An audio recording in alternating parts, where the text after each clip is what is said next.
Good morning, afternoon, or evening, everyone. This is Alan with 4.3 Maxima and Minima for our Chapter 4 applications of derivatives. So this one is going to talk about the very highest and lowest points, amongst other things, on our graphs and try to figure out the best way to do that and even give you an idea of why we might want to. So I gave you a quick little idea of why this might be important right off the bat. And that is, if we took Coca-Cola, the company, for example, which is worth $286 billion in 2022, they might be interested in trying to minimize the aluminum used in every can or plastic bottle, if it's plastic, because if they minimize that, then that might allow them to maximize the amount of profit, because then their costs are down. Some of the things that we've talked about previously with cost, revenue, and profits. So what we're going to look at is more the mathematical side of it, not so much and only those things because we've already covered them. So a few things that we may also remember are definition 4.3.1, part A and B talk about how and when we would have an absolute or global, whether it be a maximum or minimum, and which one would go where. Think about it. We're saying if it's at some value C for our x, then if that is greater than or equal to every y value for every x in the domain, then of course, since it's greater, it will be a maximum. Where if, same idea, it was less those y values for every x in our domain, then those would require a lowest point, also known as a minimum. Now, minima and maxima means there's more than one. When we say maximum or minimum, we're talking about a specific one. So along those lines, we need to make sure that we answer what is asked of us. So just be careful when providing your answers. You got to make sure that you give what they are asking for, which may just be that x value we're calling C, or they may want the actual point. They want not only where it would be on the x, but also tell me what the highest or lowest point is by finding that y value. Or to play it safe, you can just give both. There are other places on these graphs that may have that attribute of being a highest or lowest, but not on the entire graph. It is not the highest point that it ever reaches or attains, nor is it the lowest. But surrounding it, just in the little neighborhood of that area, you may remember these being called local extremums or extrema. Now, locally, we're talking about just the area right around it. So again, to obtain a relative or local max or min, we're going to be talking about whether it's greater or less. But remember, the one thing that we got to worry about with these locally, or we also call a relative max or min, is that it's only around that C, but not compared to the other one for every single value. So again, if it's greater, then it's going to be a, and if it's less than, then it will be a relative or local minimum. Because relatively speaking, it is the highest point, but not absolutely or globally. Okay, just locally. So hopefully you understand those words and the meanings of them. These are the long drawn out definitions. So my next question is, can you see the difference between the two? Obviously, I just kind of highlighted that. The difference between that absolute and relative, or global and local, max and min, or extrema in general, is the fact that one is going to be over the entire domain and the other will be just near or around it. Absolute relative or global local. So you may already have an idea of where we're going with this. We've talked about it previously, but in this class, we're going to figure out how to find those a lot quicker than we did algebraically, and having to know the graphs and where those peaks and those valleys happen. So as they say, a picture is worth 1,000 words. Let's take a look and see what we're actually dealing with and see if we can't label these. So if you want to go ahead and pause it right here and give this a shot before I go over it, please do. I'll give you a quick second, because now we're going to go over it. So let's take a look at some of those peaks and valleys, which I've labeled A, B, C, and D. What would you say A is? And remember, some of these can be more than one. So A would be what we call an absolute min, because it is the absolute lowest point of this entire graph. And notice that the end points do not have arrows on them, because if they did, then this might go down forever and we don't have an absolute minimum. Or it might hit this point and go back up and we might not have an absolute maximum. But because of that fact, we also don't know what happens on the other side of this. And therefore, we cannot say that locally around this point, it is the lowest. Where if you look at part B here, notice that it is definitely not the highest or absolute maximum. That would be D. But part B around it, locally, in this little neighborhood, or relatively speaking, it is the highest point, but not the absolute highest globally. So part B, we are going to say, is a relative max. And as we mentioned, part D is the absolute. There's no doubt about it. It is the highest point on our graph because, again, there are no arrows. But locally, notice it is also a relative or local maximum. So remember, it can be both, and you got to look out for that. But you also need to be careful with endpoints, and I'll get to that in just a second. So D, absolute and relative max. And for the same reasons, C, it's not the absolute lowest point, but locally around it, it is. So we will say C is a relative minimum. Now, what about part E? What is this point? Is it the absolute minimum? Is it the absolute lowest point? No. No, it's not. But what about locally? Now remember, when we say locally, we're talking about where? Well, all around it. All around. That means more than just one side. We have to be careful to not anticipate what happens after this, because we do not know. And therefore, is it the lowest point, or does it keep going down? Or does it hit and go back up and make it? And because we don't know, we can't guess or assume. And therefore, E is nothing as far as relative, max, or min, or absolute, because it is definitely not the lowest point. We said A was. So that one has nothing. So my follow-up question to all of that, hopefully you understood it, is what is special about the A and the E? Well, they are our endpoint. And because they are endpoints, there is an ending, a finality to each of those, which means we don't know what happens on the other side of it, which means it can never be a local because we don't know what happens on the other side or around it. So endpoints can only be what? It can only be an absolute, the absolute highest or lowest point at those values. Otherwise, we don't know what's going on around, so cannot be a local. So those lead us into a little segue here of another what is called existence theorem.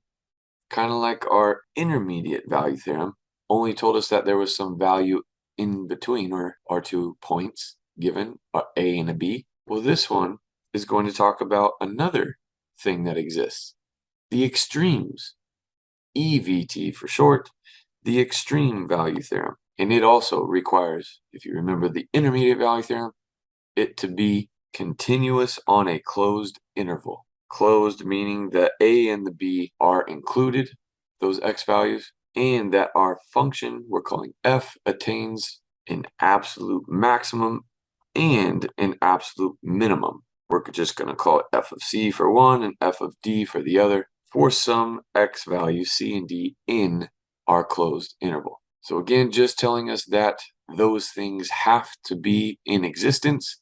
It does not, unfortunately, tell us how to find them just yet. Okay, we'll figure that out shortly here. So just one more time to reiterate and make the point of what 2 things are necessary to guarantee we have an absolute max and minimum. It must be a continuous closed function.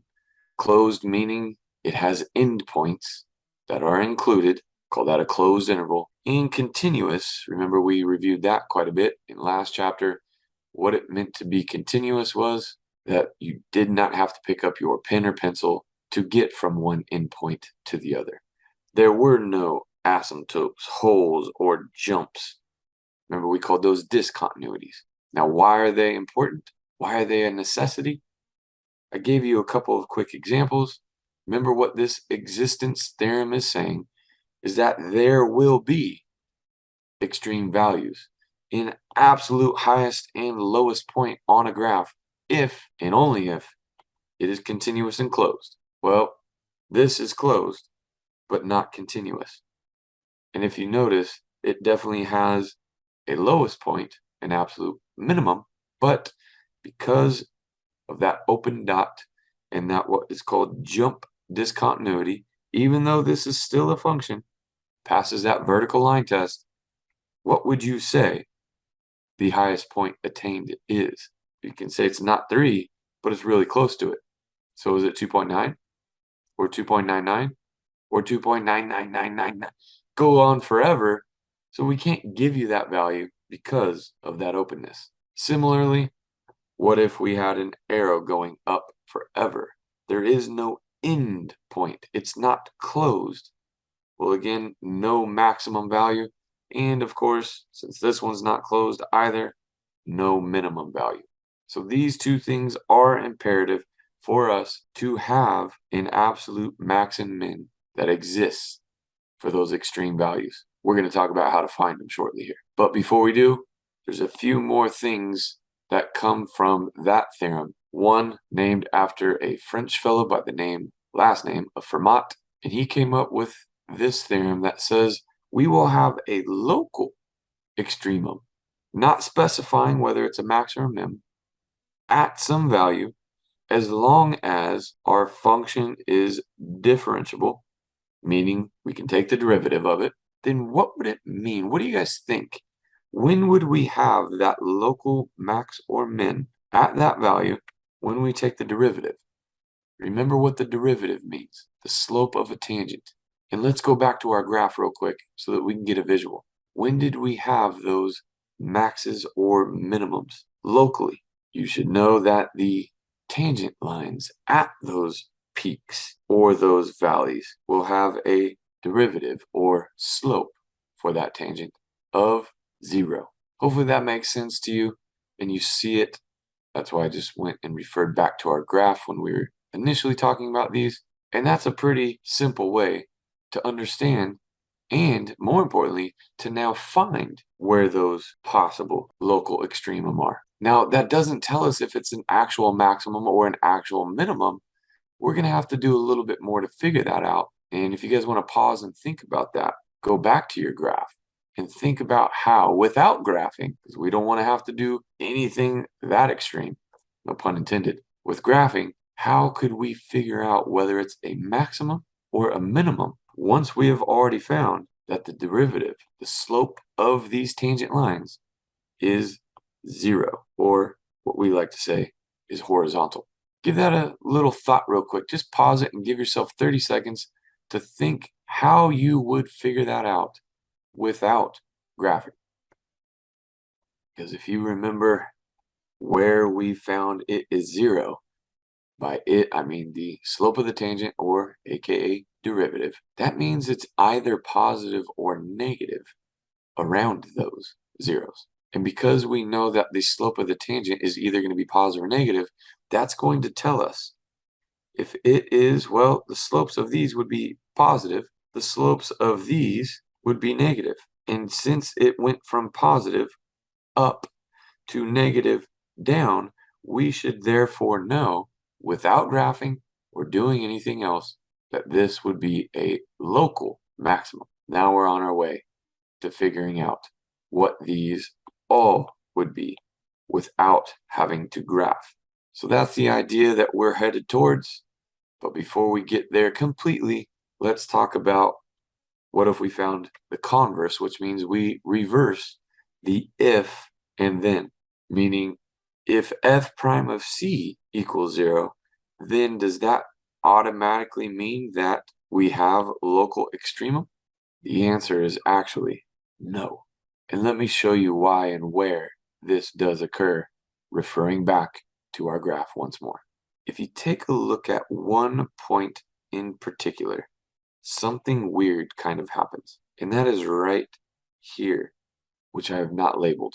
Remember I kind of showed you the derivative of all these points, the slope of the tangent. We knew here it would be 0, that horizontal, but here it was positive, less and less and less positive until it got to 0. Well, here it was really negative, and then it got less and less negative until right here. The only way to draw a tangent around it locally would be if I did another horizontal, which means we would also have a 0 at that for our derivative. And then it would get negative, negative, and less negative until it got to 0 again. And it would do it again right here as well. Positive, positive, less and less positive until it got to 0. And then more and more, and then less positive again until it got to 0. So you can see by looking at those 2 points in particular, where it kind of flattens out, and the only way that we would have a tangent around it is by drawing this horizontal line, just like we have with these. It does not always provide you a local max or min. And let me explain why once more. All of these derivatives would be positive. All of these derivatives would be negative. What would all these derivatives also be, though? The slopes on those tangents would also be negative.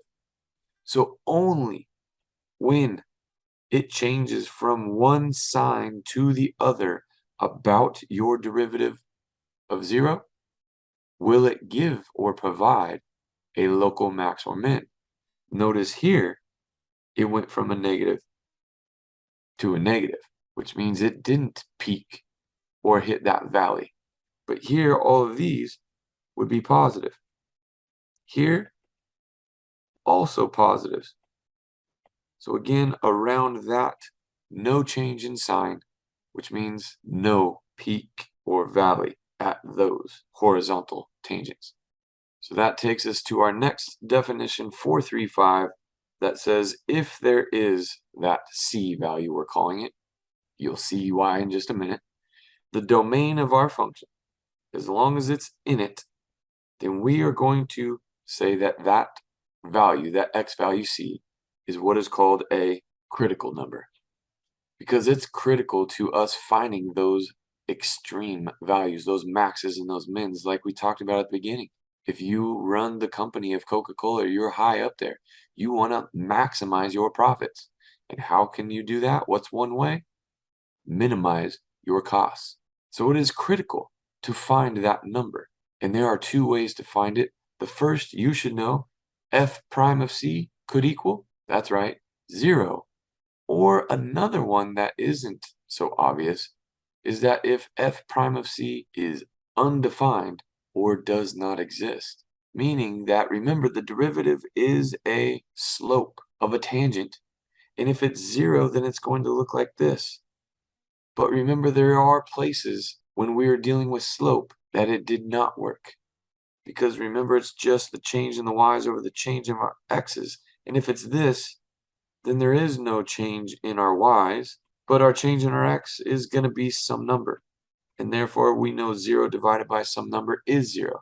However, here, if you did the same thing, the change in the y's would be some number, but there is no change in the x's for all of these points, which means that would be 0.